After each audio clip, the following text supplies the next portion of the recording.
ناظرین، مندائیت جسے انگریزی زبان میں مینڈائزم کہا جاتا ہے، ایک قدیم توحیدی مذہب ہے جو جنوبی عراق، خوزستان، ایران کے علاقوں میں پایا جاتا ہے۔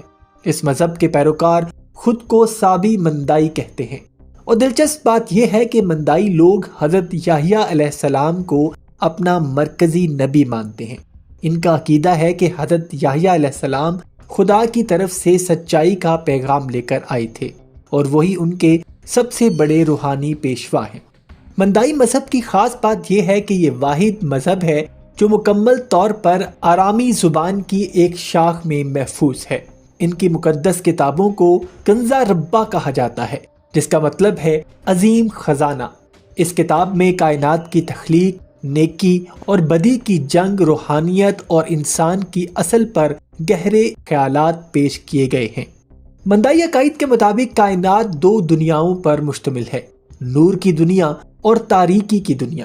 نور کی دنیا خالص، پاکیزہ اور الہی ہے، جہاں اعلیٰ روحانی ہستیاں رہتی ہیں، جبکہ تاریکی کی دنیا مادی وجود اور برائی سے جڑی ہوئی ہے۔ مندائیوں کا ماننا ہے کہ انسانی روح نور کی دنیا سے آئی ہے اور اس دنیا میں قید ہے۔ زندگی کا مقصد ہے کہ روح کو دوبارہ نور کی دنیا کی طرف لوٹایا جائے، اور اس کا راستہ ہے پاکیزگی، سچائی اور روحانی ترقی۔ دوستو، آپ کو یہ بھی بتاتے چلیں کہ مندائی مذہب میں صاف پانی کے اندر روزانہ ڈبکی لگانا اس مذہب کا سب سے اہم عمل ہے، اور اس کو مذہبی اعمال میں سب سے اہم مانا جاتا ہے۔ ہر ہفتے، یہاں تک کہ بعض تہواروں پر روزانہ پانی میں ڈبکی لگائی جاتی ہے تاکہ روحانی صفائی حاصل کی جا سکے، اور مندائی لوگ بہتے دریاؤں میں یہ ڈبکی لگانا پسند کرتے ہیں۔ مندائی مذہب کے پیروکاروں کی عبادت گاہ کو مندا کہا جاتا ہے۔ یہ عبادت گاہ ہمیشہ کسی بہتے پانی کے قریب بنائی جاتی ہے، کیونکہ پاکیزگی اور طہارت کا پانی سے گہرا تعلق ہے۔ مندائی مذہب میں کوئی مجسمہ پرستی نہیں، نہ ہی وہ کسی مادی شے کو پوجتے ہیں۔ ان کا عقیدہ ہے کہ خدا ایک ہے اور وہ بالکل غیر مادی ہے، اسے نہ دیکھا جا سکتا ہے، نہ بیان کیا جا سکتا ہے۔ مندائی مذہب کی شریعت بہت سخت ہے۔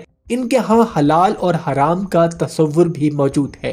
وہ مخصوص قسم کے کھانے کھاتے ہیں، عبادات کے مخصوص اوقات ہوتے ہیں، اور خاص طور پر اس مذہب میں علم کو بہت زیادہ اہمیت دی جاتی ہے، اور مندا کا مطلب ہی علم یا معرفت ہے، یعنی ان کے مذہب کی بنیاد ہی علم، فہم اور باطنی حقیقت کی تلاش پر ہے۔ دوستو، بدقسمتی سے صدیوں پر مشتمل مظالم، جنگوں اور جبری تبدیلی مذہب کی وجہ سے مندائیوں کی تعداد تیزی سے کم ہوئی ہے۔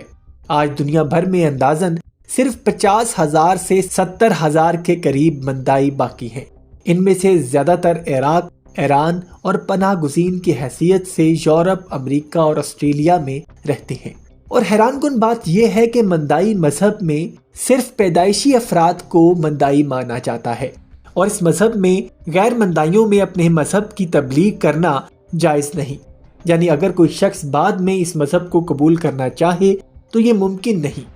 یہ ایک بند مذہب ہے جس کا مقصد صرف اپنے افراد کو روحانی راستہ دکھانا ہے، نہ کہ تبلیغ کرنا۔